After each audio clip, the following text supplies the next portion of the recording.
This is a story for friends who really didn't like studying. The night before their final exam, they decided to have fun instead of hitting the books. They partied all night long and didn't study at all. Here's to the best idea we've ever had: no studying, just partying. Life is too short. We should enjoy it. Exactly. I mean, what's the worst that could happen? We fail the exam and have to retake it? At least we'll have great stories to tell. Honestly, I'm more worried about missing out on tonight than missing out on a few marks.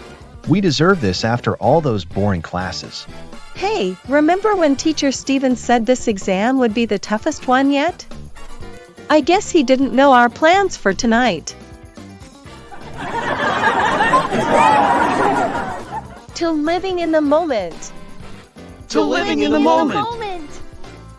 The next morning, they knew they weren't ready for the exam, so they came up with a plan to lie to their teacher. Mr. Roberts? Can we talk to you for a minute? Of course. What's going on? Well, sir, we're in a bit of a situation. We had a really rough night. A rough night? What happened?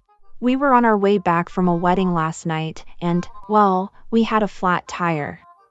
We didn't have a spare, and we had to push the car all the way home. By the time we got home, we were exhausted, and we didn't get a chance to study for the exam. That does sound like a rough night. But why are you telling me this now, right before the exam? We were hoping you might understand and let us take the exam on another day. I sympathize with your situation, but I can't make that decision. This isn't something I can handle on my own. So, what should we do? We're really not ready for the exam. If you're serious about this, you'll need to take it up with the dean. He's the only one who can grant you an extension on the exam. But I must warn you, he might not be as understanding as you hope. All right, sir. Thanks for the advice. Good luck. And remember, honesty is always the best policy. The friends exchange nervous glances and slowly make their way out of the classroom, heading towards the dean's office, knowing that the next conversation will be even tougher. They went to the dean's office, ready to face the next challenge. This is it, guys.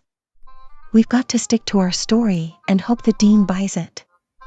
Yeah, but we also need to remember what Mr. Roberts said. Be clear and truthful, or at least make it seem that way. I'm nervous. What if the dean discovers the truth?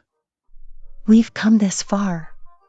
We just need to stay focused and not panic. Let's just hope the dean is in a good mood today. They look at each other one last time, take a deep breath, and knock on the door.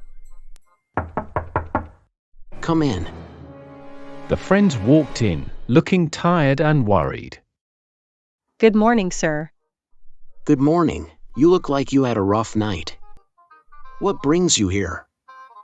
Sir, we're here to ask for a favor. We were on our way back from a wedding last night, and something terrible happened. Huh? What happened? We had a flat tire, sir. And we didn't have a spare tire with us. We tried to call for help, but no one was available so late at night. We had to push the car all the way back home. So we were too tired to take the exam today. That sounds like a difficult situation. So, what do you want me to do? Sir, we were hoping you could let us take the exam on another day. Well, I can see that you had a tough night. I'll let you take the exam on a later date. Thank you so much, sir. We promise we'll be ready next time. The dean smiled and advised them to make sure to study next time. The friends left the office, feeling proud of their clever plan.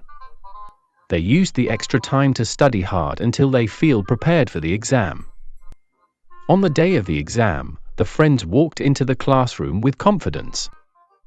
But the teacher had a surprise waiting for them. Good morning, everyone. I see you're all here and ready. Good morning, sir. Yes, we're ready. That's good to hear.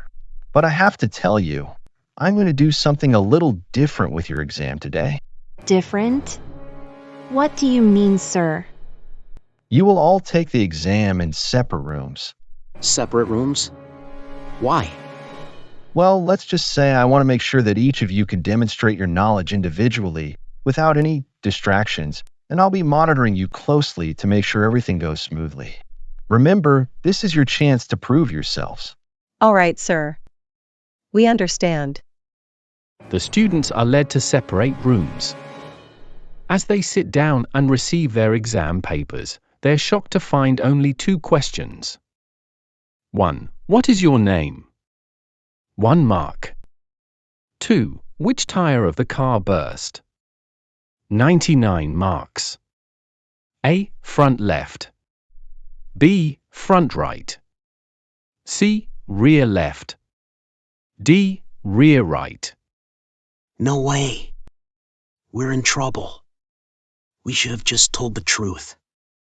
The friends realized they were caught. They had all told the teacher and the dean the same fake story, but now they had to figure out which tire they had lied about. We really thought we had it all figured out, but Mr. Roberts and the dean were one step ahead of us. I guess we learned our lesson the hard way. Let's just make sure we never do anything like this again.